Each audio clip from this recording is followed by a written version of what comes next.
Selamat ketemu lagi anak-anakku dalam mata pelajaran IPS ya.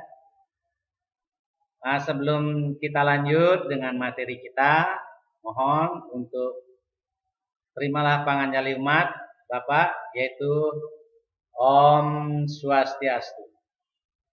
Sebelum kita memulai, mari kita berdoa sesuai agama dan kepercayaan kita masing-masing.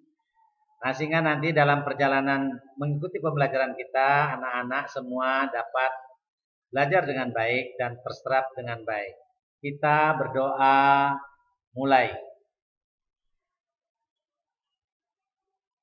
Selesai? Ya, anak-anakku, coba diperhatikan ini gambar ini, anak-anak. Adakah di antara anak-anak kenal dengan gambar yang di sebelah ini? Ayo. Sebelah kanan. Gambar apa? Patung, betul, patung. Oke. Patung apa ini kira-kira anak-anak?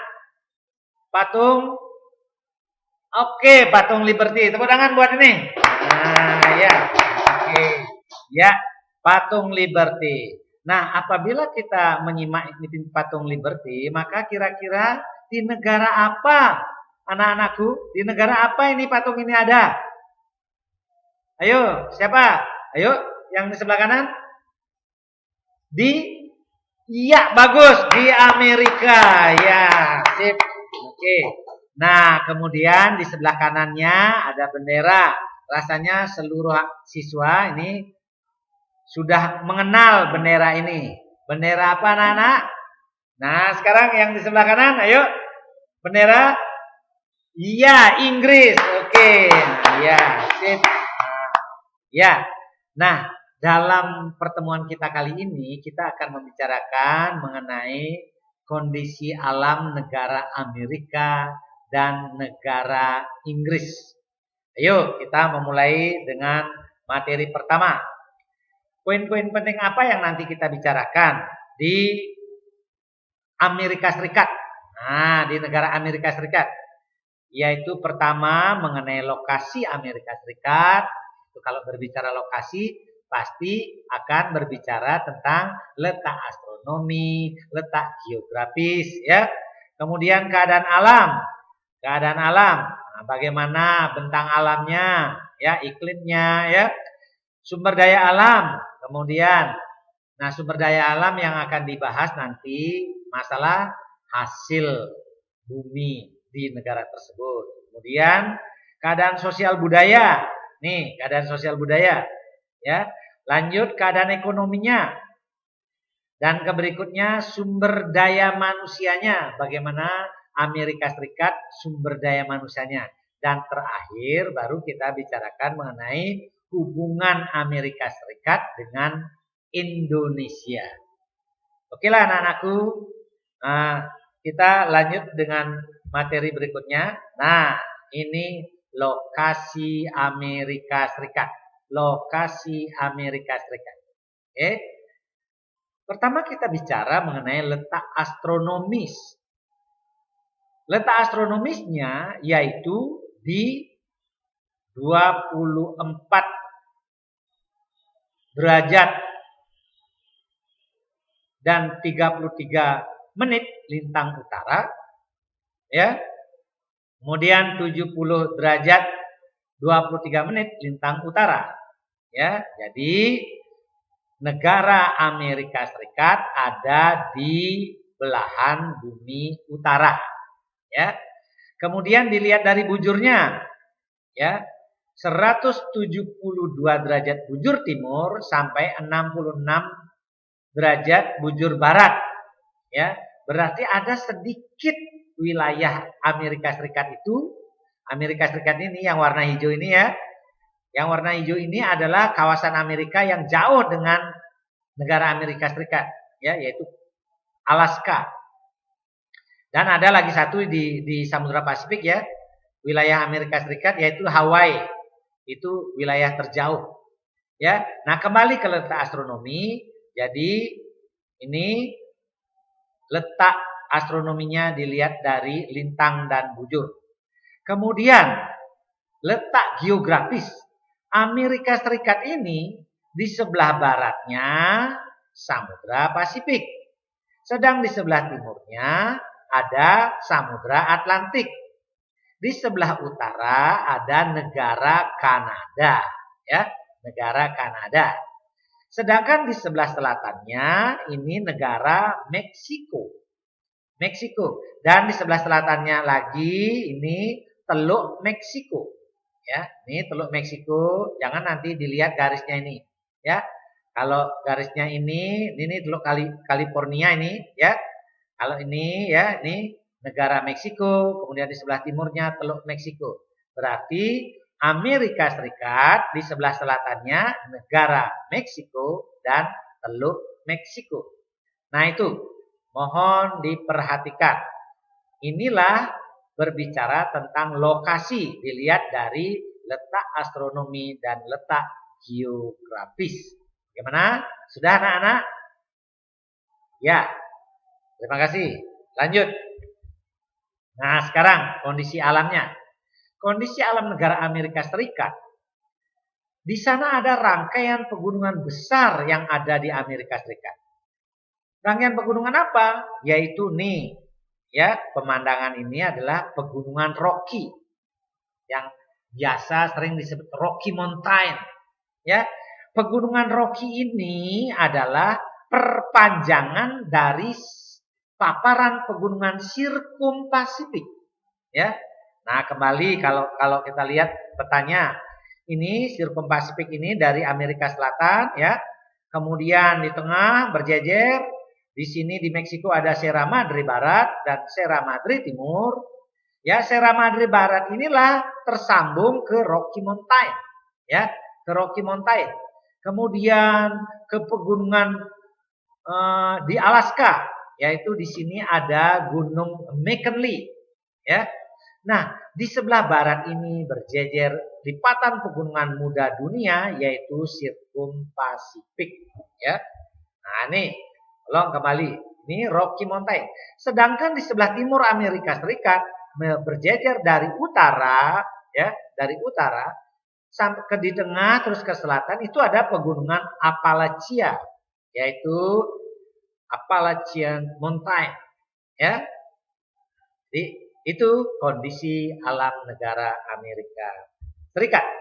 Nah, ini ada di tengah-tengah Amerika Serikat ada dataran rendah, di mana di dataran rendah itu ada sungai yang namanya sungai terpanjang, sungai Mississippi, ya, merupakan sungai terpanjang kedua di Amerika Serikat setelah sungai Missouri. Ya, nah ini sungai Mississippi, ya, yang bermuara ke Teluk Meksiko. Oke, lanjut. Sekarang danau. Lihat ini anak-anak. Amerika Serikat di sebelah utaranya berbatasan dengan Kanada.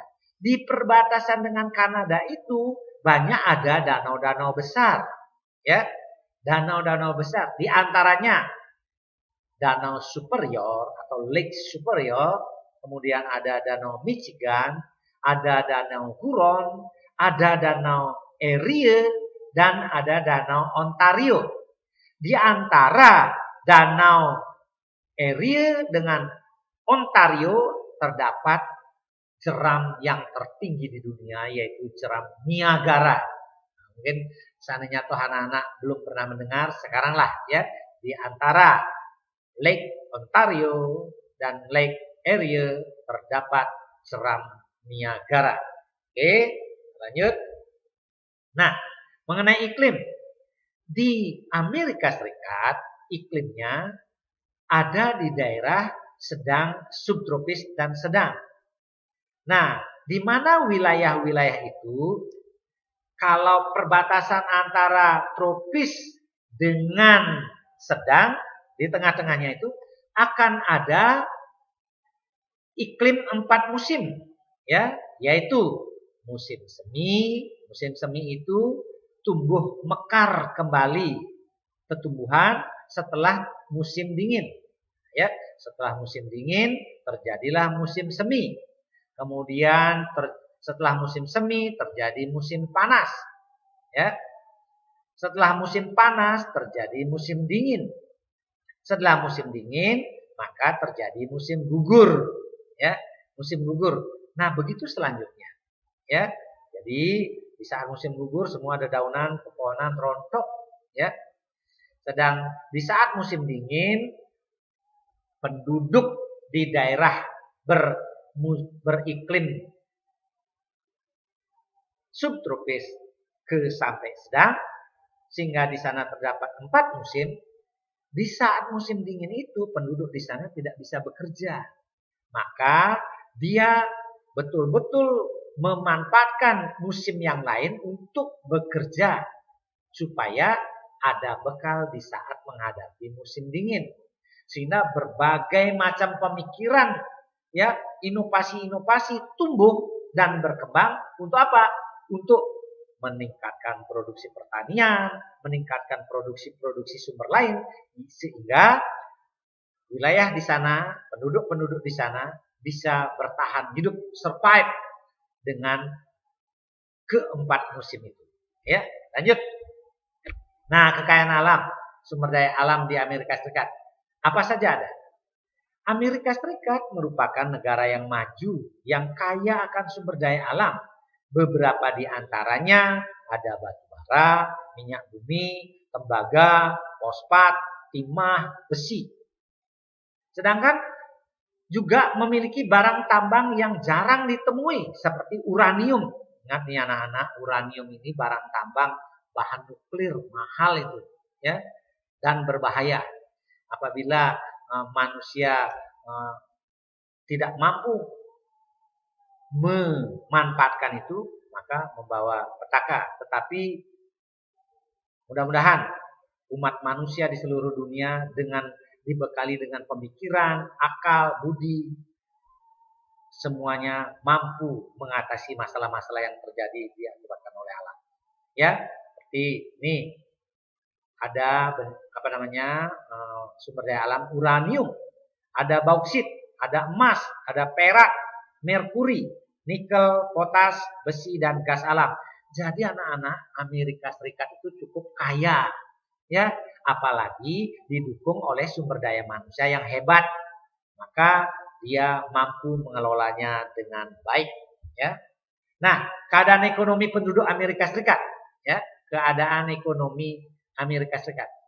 Sektor pertanian Amerika Serikat dilakukan dan diusahakan dengan sangat baik. Faktor-faktor yang mempengaruhi kemajuannya antara lain diselenggarakan secara intensif dan ekstensif. Ingat, peningkatan produksi dapat dilakukan dengan berbagai macam cara. Ada di antaranya intensifikasi dan ekstensifikasi. Jadi kalau intensifikasi bagaimana memanfaatkan faktor-faktor produksi dengan baik sehingga dapat melipat gandakan produksi. Sedangkan ekstensifikasi dengan luas wilayah yang luas, maka kita bisa memperluas lahan pertanian, ya, sehingga meningkat produksi pertaniannya, ya. Kemudian mempunyai dataran rendah yang luas dan subur. Di dataran rendah itulah masyarakat Amerika Serikat membuat kawasan pertanian yang luas dengan monokultur, ya, dengan satu jenis tanaman. Seperti misalnya apa? Gandum. Maka di sana terkenal dengan wheat belt. Ada cotton belt. Ada corn, jagung, corn belt. Dan malah ada tobacco belt. Nah, itu di mana? Di daerah dataran luas, dataran rendah yang luas di Amerika bagian tengah, ada dataran rumput, ya, yang sering disebut prairie, ya. Nah, di kawasan itulah terdapat perkebunan yang luas, ya. Nah, kemudian selain mempunyai dataran rendah yang luas dan subur, diselenggarakan dengan peralatan-peralatan modern, yaitu mekanisasi. Ingat, di sana intensifikasi, di sana ekstensifikasi, di sana mekanisasi, ya. Menerapkan sistem pertanian monokultur, hanya menanam satu jenis tanaman di lahan pertanian yang luas. Nah, beda dengan Indonesia. Kalau Indonesia diversifikasi, pada lahan pertanian ditanam berbagai macam tanaman. Itu namanya diversifikasi pertanian. Ya, kalau di Amerika monokultur, ya, cuman satu jenis tanaman yang kayak tadi Bapak sebutkan, cotton belt, corn belt, wheat belt, dan tobacco belt, ya, di kawasan dataran rendah yang subur. Nah, itu yang faktor-faktor pendukung produksi pertanian yang baik di Amerika.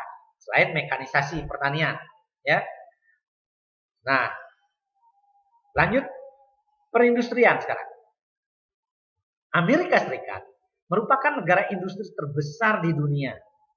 Nah, kalau kita lihat sejarahnya bahwa ada 7 negara industri maju yang sering disebut G7, ya, disebut G7. Di benua Amerika itu ada 2 negara maju, Kanada, Amerika Serikat. Ya, di Asia cuma 1, Jepang.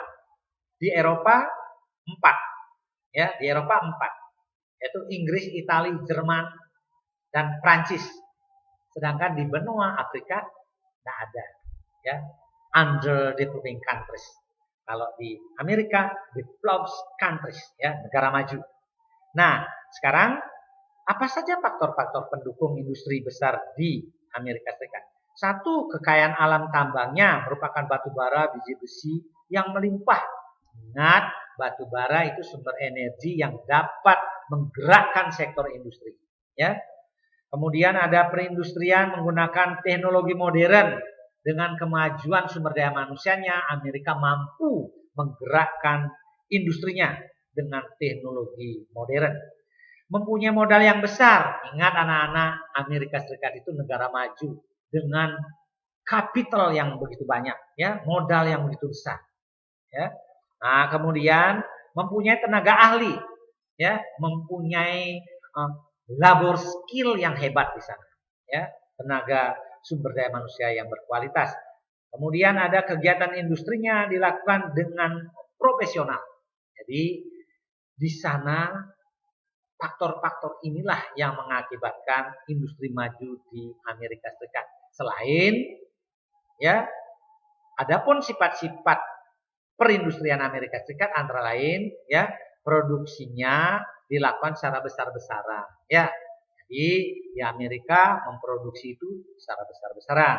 Kemudian pembagian kerja yang sangat teliti. Ingat, right man on the right place.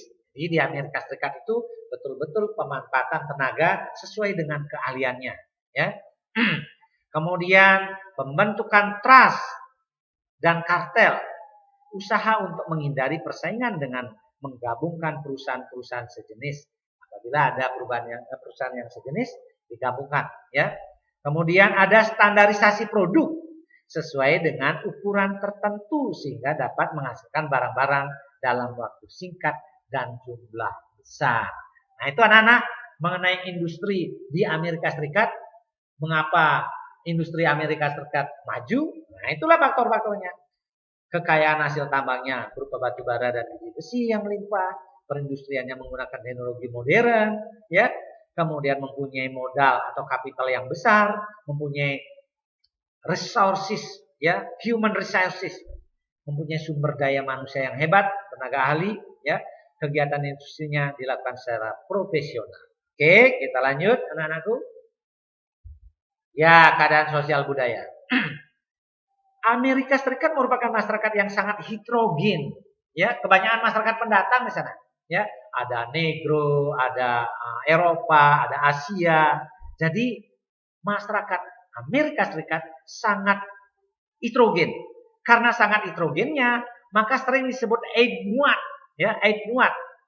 Jadi tempat bercampurnya budaya-budaya, ya. Terbukti contoh di Hollywood. Nah, itu berbagai macam budaya ada, ya. Nah, sekarang karena berbagai suku bangsa, maka kebudayaannya pun sangat beragam.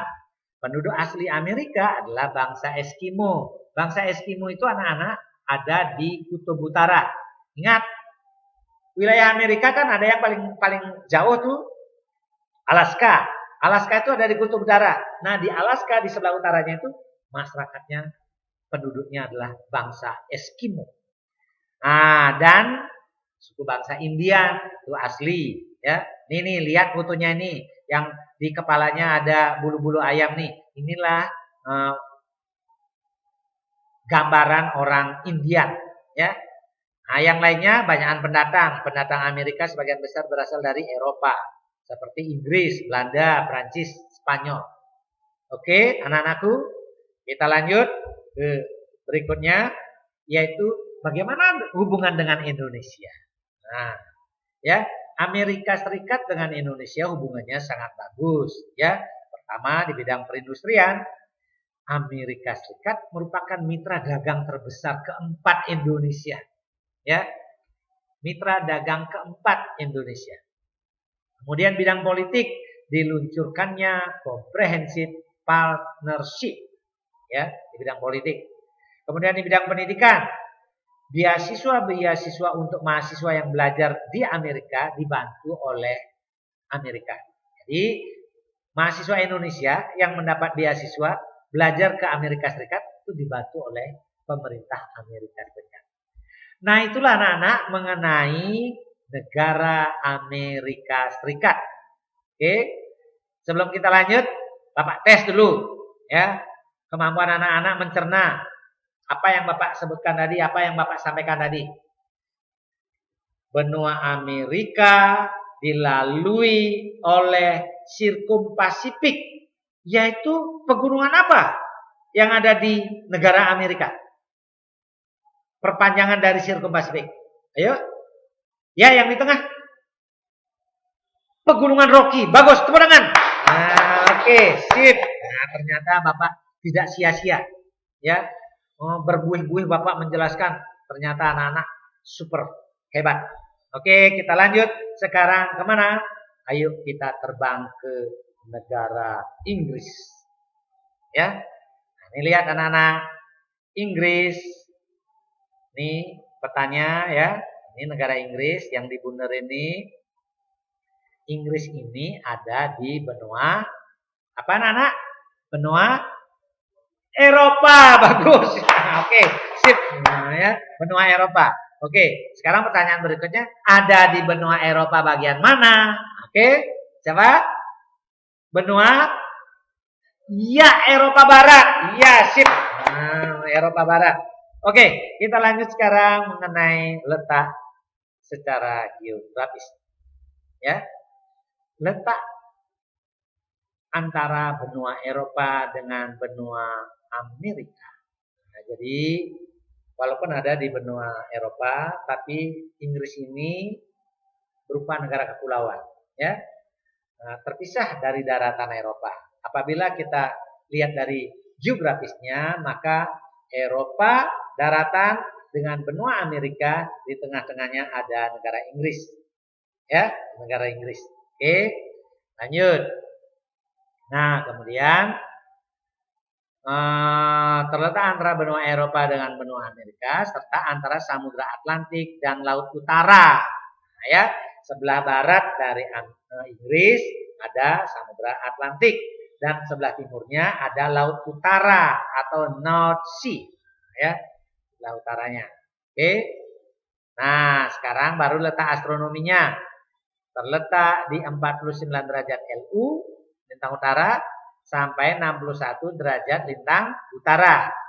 Artinya bila kita lihat dari lintangnya, seluruh kawasan negara Inggris ada di belahan bumi utara. Ya, bagus. Kemudian lihat bujurnya. Terletak di 2 derajat bujur timur sampai 10 derajat bujur timur. Ya, nah ini mungkin salah nih, ya. Bapak salah ketik 2 derajat bujur barat, ya, 2 derajat bujur barat sampai 10 derajat bujur timur. Itu artinya 2 derajat kawasannya di bujur barat, di belahan bumi barat, sedang 10 derajat ada di bujur timur atau di belahan bumi timur. Oke. Nah, sekarang lihat nih batas-batas negaranya. Di sebelah utara ada Samudra Atlantik dan Laut Norwegia, ya. Di sebelah utara ini Samudra Atlantik dan Laut Norwegia. Sebelah barat ada Samudra Atlantik. Sebelah timur ada Laut Utara. Ini Laut Utara. Ya, sebelah selatan ada Selat Dover nih, Selat Inggris ya. Selat Dover. Dari daratan Eropa ke daratan Inggris itu ada selat namanya Selat Dover. Orang sering gini ya, karena mepetnya kelihatan dari laut itu Albion, negara Inggris, Albion. Apa itu maksudnya? Itu ada warna kapur putih ya, mengkilat seperti Albion, sehingga sering disebut negara Albion ya, Inggris itu. Dilihat dari Selat Dover itu ya, mengkilat keputih-putihan. Oke, lanjut. Profil negara Inggris. Negara Inggris ini berupa kerajaan monarki konstitusional. Kerajaan betul, tetapi konstitusional. Terikat rajanya oleh konstitusi, aturan, peraturan atau undang-undang. Ya, walaupun raja tidak boleh semena-mena. Ya, dia terikat oleh undang-undang. Kepala negaranya adalah raja atau ratu, terkenal Ratu Inggris itu ya. Kepala pemerintahnya Perdana Menteri, ibu kotanya Inggris yaitu London, ya.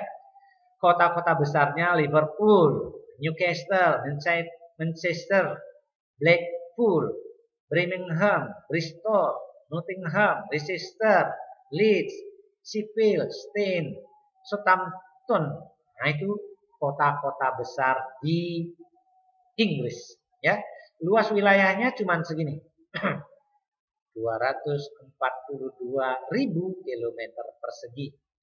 Kecil itu anak-anak dibanding dengan negara kita. Jauh lebih besar, ya. Tetapi karena kemajuan teknologi dan kemajuan sumber daya manusianya, negara kecil itu bisa menjajah negara besar, ya. Ingat tuh, penjelajah samudra Inggris, ya. Oke, hasil industrinya baja, pesawat, kapal, senjata, elektronik, otomotif, alat berat, kimia, mobil. Nah, jadi itu hasil-hasil industrinya. Kepala negaranya yaitu Ratu Elizabeth II, ya, sampai sekarang, dari tahun 82 sampai sekarang. Sudah tua anak-anak. Nanti mungkin Pangeran William yang semestinya Pangeran Charles, ya. Kemudian Pangeran William, ternyata kemarin rasanya Pangeran William keluar dari kerajaan, ya. Jadi itu nanti ada putranya yang akan menggantikan. Kepala pemerintahan Gordon Brown, ya, 2007 sampai sekarang, ya, kepala pemerintahan. Oke, lanjut. Inggris juga disebut United Kingdom, ya, United Kingdom. Pembagian administratifnya di bawah tingkat regional, Inggris dibagi menjadi 48 country. Seremonial juga terbagi menjadi 83 country metropolitan dan non-metropolitan. Pembagian ini sesuai dengan kawasan yang digunakan untuk kepentingan kepemerintahan daerah, dan country ini bisa juga terjadi satu ataupun banyak distrik. Nah, itu mengenai pembagian administratif pemerintahan. Ya, bentang alam. Anak-anakku, Inggris bentang alamnya berdasarkan atas relief dan keadaan batuannya, wilayah bentang alam di Inggris dapat dibedakan menjadi 3. Kawasan bergunung-gunung, ya, di dataran tinggi utara, ya. Kemudian kawasan Irlandia Utara berhubungan dengan pegunungan barat Inggris, tetapi Danau Neck dan dataran rendah sekelilingnya menempati posisi sentral, merupakan cekungan di daerah plato basalt. Yang kemudian terakhir, daerah yang bergelombang, bagian timur dan selatan, mengalir sungai Thames. Sebanyak 15 jembatan melewati sungai Thames. Misalkan jembatan Westminster, ya, Menara Waterloo, dan jembatan Q. Yang paling menonjol, jembatan London. Jembatan ini menopang arus lalu lintas yang lalu lalang di atas sungai Thames, jantung perdagangan kota London, ya. Nah, itu mengenai bentang alam Inggris, anak-anakku. Kita lanjut, iklim negara Inggris. Berdasarkan atas letak astronominya, ingat letak astronominya anak-anak, Inggris itu ada di lintang beriklim sedang, ya. Pembagian iklim menurut astronomi, tropis di Khatulistiwa, kemudian ke utaranya sampai 23,5 ya. Ke utaranya sampai 40 lintang utara itu beriklim subtropis, di atas 40 sampai 66,5 beriklim sedang. Berarti Inggris di wilayah beriklim sedang. Tapi karena dekat dengan laut, maka iklim laut ini mempunyai sifat sejuk dan basah, ya. Maka iklim Inggris adalah iklim laut sedang, ya. Kondisi alam ini membuat hampir sepanjang tahun negara Inggris mengalami hari-hari yang sejuk dan dingin. Curah hujan rata-rata 1000 mm per tahun, ya. Curah hujan tertinggi terjadi di daerah pantai barat dan daerah pegunungan mencapai 5000 mm per tahun. Suhu rata-rata musim dingin berkisar antara 4 derajat Celcius sampai 5 derajat Celcius. Anak-anak, di Inggris itu 4 derajat sampai 5 derajat. Di Indonesia rata-ratanya 26 derajat. Seperti kita rasakan sekarang. Bagaimana kalau di Inggris yang 4 derajat, 5 derajat? Dingin tidak? Sangat dingin, ya. Maka itu seandainya orang Inggris datang ke sini, dia tidak pakai baju, ya karena tidak kuat dengan panas. Jangan kamu yang ikut-ikut tidak pakai baju, ya sudah hitam tidak pakai baju, cara memedi, ya. Nah, tolong jangan sampai seperti itu, oke? Nah, nih suhu panasnya 12 derajat sampai 16 derajat Celcius. Di bagian selatan, suhu rata-rata pada musim panas dapat mencapai 27 derajat. Nah, ternyata di selatan, paling selatan, pernah mencapai 27 derajat Celcius. Oke, itu mengenai iklim di Inggris, anak-anak. Beriklim apa, anak-anak? Iklim sedang. Oke, sip. Ya, keadaan penduduk. Jumlah penduduk di Inggris 60 juta. Bandingkan anak-anak. Indonesia berapa? 267 juta. Mana lebih banyak? Ya Indonesia, ya. Ya, tetapi karena sumber daya manusianya di sana lebih berkualitas bagus, maka di sana tercipta sebagai negara maju. Sedang kita karena pengalaman dijajah bertahun-tahun, 350 tahun, 3,5 abad kita dijajah. Pantesan kita baru merangkak untuk mencapai negara maju. Oke. Nah, lanjut. Penduduk asli di Inggris, ya, kepadatan penduduknya dulu, kepadatan penduduk 240 jiwa per kilometer. Berarti setiap kilometer persegi 1 kilo itu keliling ada orang 240 jiwa. Sedangkan kalau Indonesia karena kepadatan penduduknya tidak merata, ya, di Jawa padat, di Papua jarang, di Jawa sekitar 240-an per kilometer persegi, sedangkan di Papua 2 orang per kilometer persegi. Berbeda, ya. Jadi penduduk asli Inggris disebut orang Inggris, yaitu bangsa Kel, ya. Ada bangsa Jerman di sana disebut Anglo-Saxon, ya. Agamanya yang dianut Kristen, ada Islam, Yahudi, ada Hindu. Nah, di Inggris ada umat Hindu, anak-anak. Ternyata Hindu itu universal, ya, ada di mana-mana. Oke, bahasa persatuannya bahasa Inggris. Lagu kebangsaannya God Save the Queen, ya, God Save the Queen. Mata uangnya pound sterling, mata uang terbesar harganya di seluruh dunia, pound sterling, ya. Nah, berimbang dengan euro, ya, uang tunggal Eropa. Mata uang tunggal Eropa. Pendapatan penduduk per kapitanya yaitu 26.440 US dollar. Ya. Kita baru kisaran berapa? 3.000 sekian. Ini sudah 26.000, ya. Kaya tidak? Kaya. Karena kayanya maka dia bisa jalan-jalan ke Bali. Ya, kita kapan-kapan lah, ya, ke Inggris. Sementara cukup di peta saja dulu, ya. Oke, sip. Perekonomian. Sektor perekonomian penting di Inggris yaitu sektor pertambangan, ya, sektor pertambangan, sektor industri, sektor pertanian, sektor peternakan, dan sektor perikanan. Ya, ini sektor-sektor penting ekonomi Inggris. Ingat, mengapa perikanannya banyak? Di sana juga ada arus panas dari Khatulistiwa. Ya, arus panas menuju Inggris.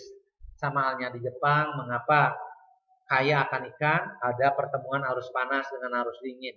Arus panas yang dari Khatulistiwa, arus dingin dari kutub. Begitu juga di Inggris dan Newfoundland di Amerika. Ya, oke, lanjut. Kebudayaan. Inggris mempunyai kebudayaan yang sangat tua dalam bidang musik dan seni rupa, yaitu di London. Museum yang terkenal di Inggris antara lain adalah Museum Galeri Nasional, Albert dan Victoria. Kemudian Inggris juga terdapat perpustakaan terbesar di bumi, yaitu The British Library. Ya. Dan tempat tersuci di Inggris adalah Westminster Abbey. Ya, tersuci di Inggris menurut versi orang Inggris, ya. Serta universitas tertua yaitu Universitas Oxford dan Cambridge. Seandainya ada orang-orang Indonesia yang lulus di Universitas Oxford, berarti dia lulusan universitas tertua di Inggris, ya. Oke, Universitas Oxford and Cambridge. Nah, bagaimana kerjasama Indonesia dengan Inggris atau Inggris dengan Indonesia? Inggris termasuk anggota organisasi internasional seperti MAA, Masyarakat Ekonomi Eropa. Ingat, hanya orang Indonesia menyebut Masyarakat Ekonomi Eropa. Kalau orang di sana menyebut Economic European Community, ya. Jadi itu EEC. Dan di sana juga Inggris tergabung dalam NATO, ya. Jadi Pakta Pertahanan Atlantik Utara, ya, di antaranya anggotanya Inggris, Prancis, Amerika, ya, membentuk NATO untuk menghalangi apa?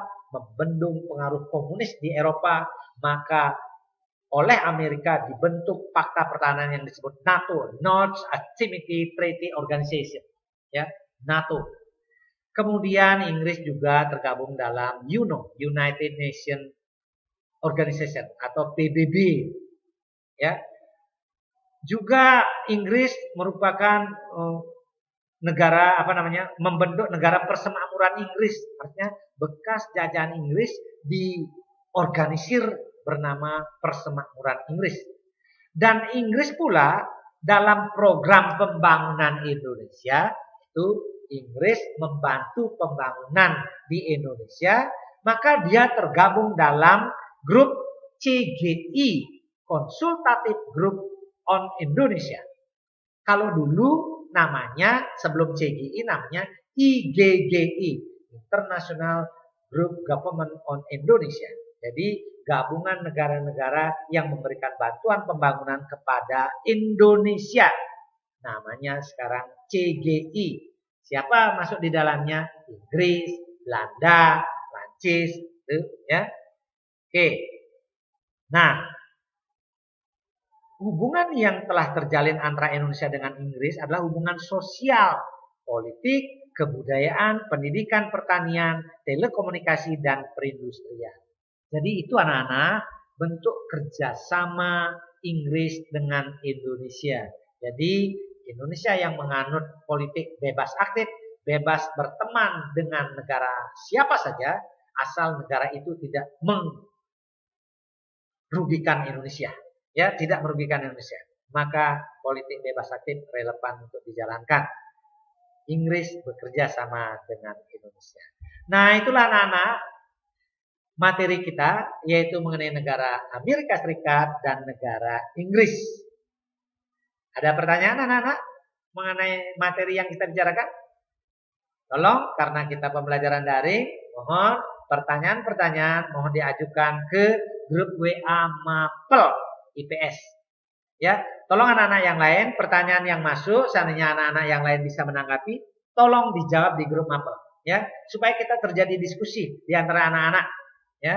Itulah kerjasama kita sebagai wujud di antara kita saling belajar, ya. Tutorial sejawat itu yang lebih penting, ya. Saling mengajar di antara kita. Nah, itu nanti terakhir akan ada kuis lewat aplikasi Google Form. Mohon anak-anak menjawab, mengirimkan tugas, itu artinya absennya hadir. Oke, paham ya anak-anak? Nah, itu saja. Ya, Bapak akhiri dengan para musanti. Om Santi Santi Santi Om.